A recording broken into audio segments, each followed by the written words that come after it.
Hey guys, Zaman and Christina from Our Rich Journey. Welcome back to our new home on the Silver Coast of Portugal. We are so excited to be sharing this video with you because we are talking about our new cost of living here in our new home. We're going to be talking about our housing costs, our transportation costs, healthcare, all of the costs that are involved in living here in Portugal, but on the Silver Coast. Now, you know, we used to live in Lisbon, Portugal. In fact, we lived there for a year and just recently bought this house. So if you haven't seen those videos, go back and watch our cost of living in Lisbon and compare them to the cost of living here, because there is something you're going to notice right away. Living here is much less expensive, and we're getting a little more bang for our buck. So after watching this video, I think it's going to give you guys a great idea of what it costs to live in other parts of Portugal. So if you're new to our channel is all about making money, saving money, and investing money on the road to financial independence. Aman and I reached financial independence after 8 years. We quit our federal jobs and we retired here in Portugal. Now, we lived in Lisbon, Portugal for almost a year, but right after that, we bought a house here in the Silver Coast in Portugal. And behind us is the backyard to this new house that we purchased. So in this video, we are gonna go over our new budget here in our new house. Now keep in mind, we've only been in this house a month, but this is what we anticipate to be spending every single month. So we are gonna go line by line and provide as much detail as possible so that if you are planning to move to Portugal and you are considering the Silver Coast, maybe you'll have an idea of what it may cost you. So let's start with our household expenses. And every expense should start with what you're paying in rent or mortgage. Now, we own our house completely clear. We paid cash for it. And if you want to learn more about that, go and watch our video where we introduce our home to you. So our mortgage expense is zero. Now, taxes, we pay annual taxes on this home, and our taxes are only $15 a month.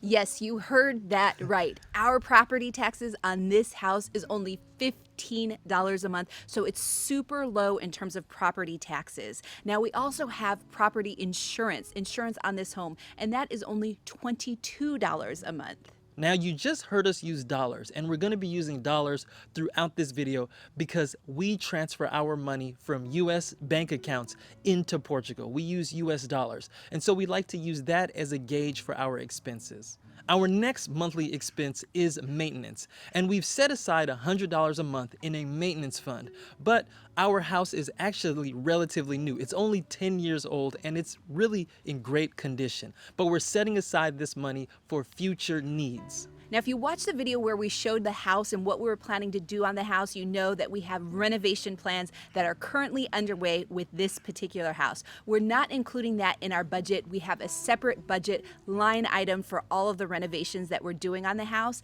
And if you're interested in watching the renovations or seeing more about the house, make sure you follow us on Instagram. So let's talk about our utilities. Let's talk about water, because we have no water bill at this house. Our house is on a well, and all of the water that we pull for our drinking, watering our beautiful lawn, it all comes from this well. So that expense is zero. Now, in case you're wondering, the well water is tested and it's safe to drink. And so because of that, we get to use the water in our well for everything, and we have zero water bills because of that, which is perfect. Now, we do have gas and electric, and we actually use a pump to pump out the water, which uses electricity. So our gas and electricity bill is $60 a month. And our final household expense are for cable, internet, and telephone. And for that, we have a package deal where we pay $90 a month, and it actually includes our cell phones with 12 gigabytes each for all four of us. Now, we had the same expense in Lisbon. It's the exact same package. We just transferred it over to this house, so it's the same exact cost here.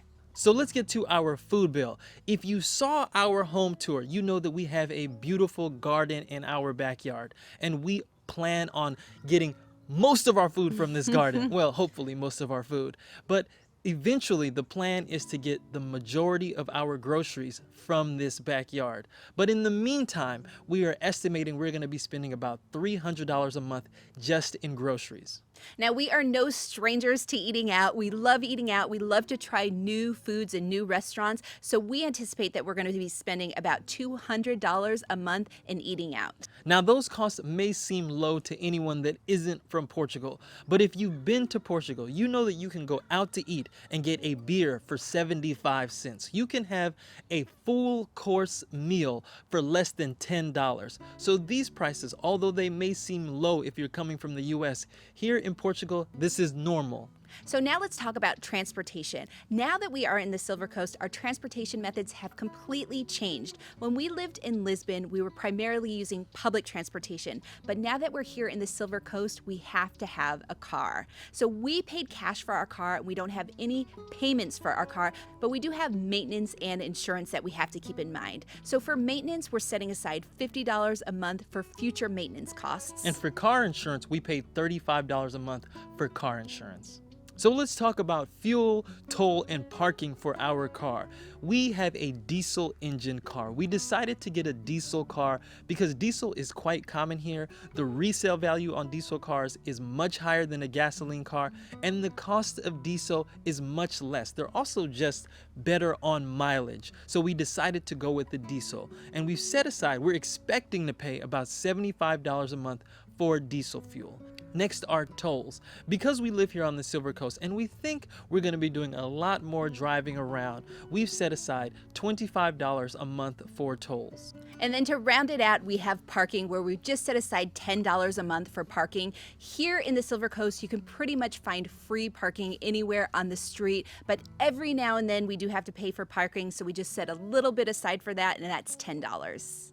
Next, we have education costs. Now, our girls go to a private international school. When they were in Lisbon, they went to a private Portuguese school. We are actually not going to cover the cost of their private international school tuition here just because it's a smaller community here, and if we start going over the details of their costs, then that school will be easily identified, and we really want to have some privacy in terms of the school that our girls attend. But for people that are considering the cost of private school for their child, look to spend between $500 to up to $2,000 a month to send your child to a private school in Portugal. The costs are much more expensive in Lisbon, and as you get outside of Lisbon to some of the other smaller cities, the prices come down. So keep that in mind in your budget. And if you don't have kids, oh wow, you're gonna save a ton of money because you won't have that educational expense. Now, as far as our remaining expenses, we are expecting to spend another $25 a month in school supplies for our daughters. When we lived in Lisbon, we did have a private tutor for some time, but we don't use a private Portuguese tutor anymore.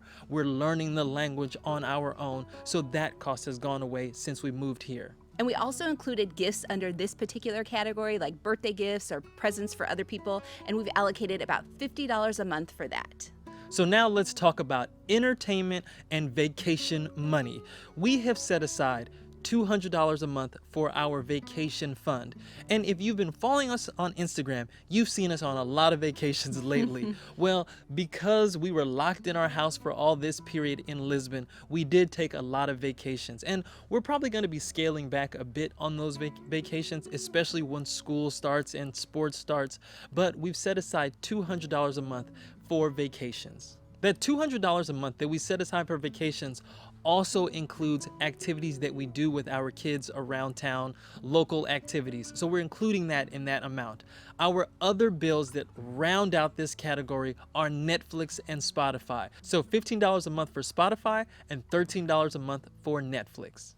And finally, we have our healthcare and personal care fees. So let's start with our health insurance, which we only pay $125 a month for our family of four, coverage for private healthcare here in Portugal. And that is a great deal. That even includes low co-payments. I just went to the doctor the other day, and I'm going to share a story with you guys because maybe it will encourage you guys to stay on top of your checkups.